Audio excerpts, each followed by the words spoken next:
Noel King. Eamon, your reaction? I think I said, and I say it again, I think he's been shown to be out of his depth, Noel King. Way out of his depth. There was nothing that Tony said there to denigrate the players. He was asking legitimate questions, and that response proves that he can't handle even the small bit of pressure after a win. Out of his depth in the job. Is it not heat of the moment stuff? He's had a lot of time in the spotlight over the last few days to deal with pressure. Give us a break. This guy fancies himself. You see the way he turned on Tony there? He's a bully. And he tried to bully RT on Friday night after the match by making the penalty issue out of his depth, in my opinion. I'd be interested to hear what the lads have to say. See, the flow with having a conversation about Noel King and his performance in the last couple of games, nobody in the build-up to this had Noel King as a credible candidate to replace Trapattoni permanently. When he was given the job, John Delaney announced that he's not in the running. Nothing he's done since then would lead you to think that Delaney was wrong in what he was saying. No one's expecting him to be that, so we're measuring him against a standard that no one is expecting. But Richie, part of his job is to deal with the media, because the media are there for the fans and the people. I'm not defending it. I'm just saying we're seeing walks out of an interview. We're seeing it after he came back. He accuses Tony of denigrating the players, and then he starts this whole guff about the green shirt. You know, we've had enough of that old guff in this country about the green shirt. No one on this panel has, with one exception, me. I said something that was a bit insulting to Whelan, and I regretted it, and I do regret it. We never denigrate the players, and Tony O'Donoghue certainly wasn't doing that. What he was doing was his job, and John has been an international team manager, and incidentally, he got plenty of stick in his time. Go on, John. What do you think? I think he's been very immature, to react in the way that he has, because all international team managers have to answer questions, and most of it is probing, and because all managers think that they should get more credit than they deserve.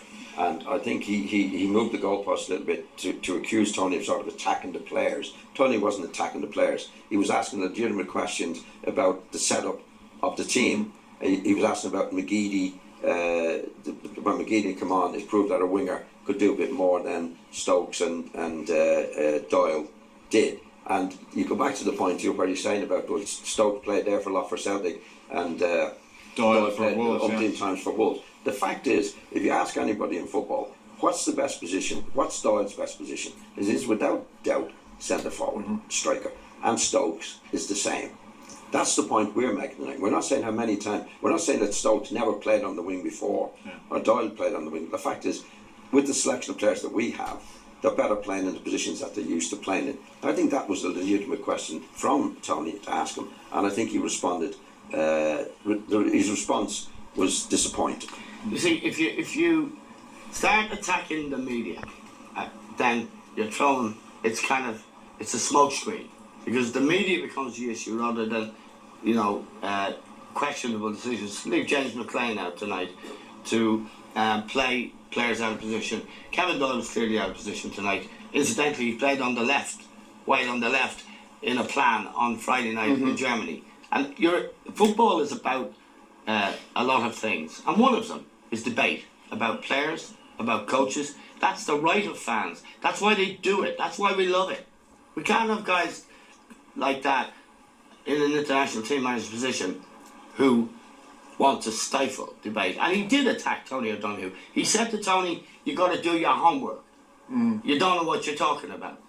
I'm not having that. I think that's not the way an international team manager should behave. And as John said, immaturity is a crime in international team management. He's just demonstrating what we knew already. He's not up to the job. And some managers, we can all think of a lot of examples, have given interviews similar to that. You call it heat of the moment. But it's on the back of months or years of a campaign or difficult. He's in the job 2 weeks. But he's only in it for 2 games. He knew that before he started, that he was only going to have it for 2 games. And I don't know what the brief from the FAI was. First part was, look, don't get humiliated against Germany. He's won the game tonight.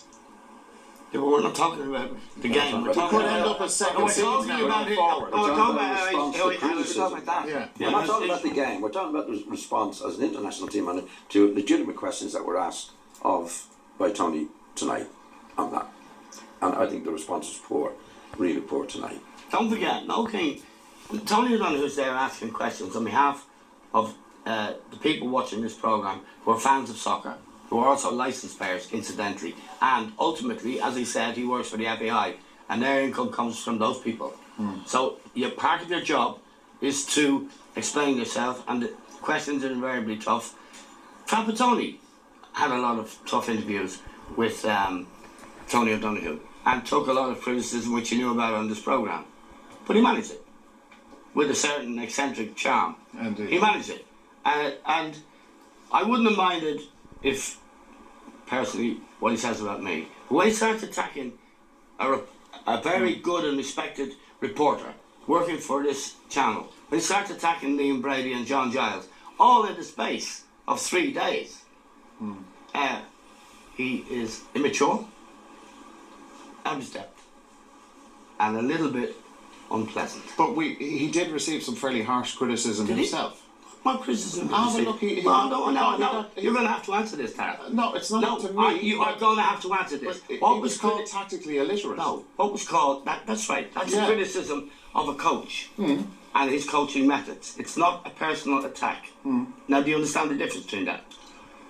Yes. Good. But Because the question, implicitly in the question you asked me, was that he had been subjected to personal attacks. No, I didn't say personal. It was implicit. It was implicit.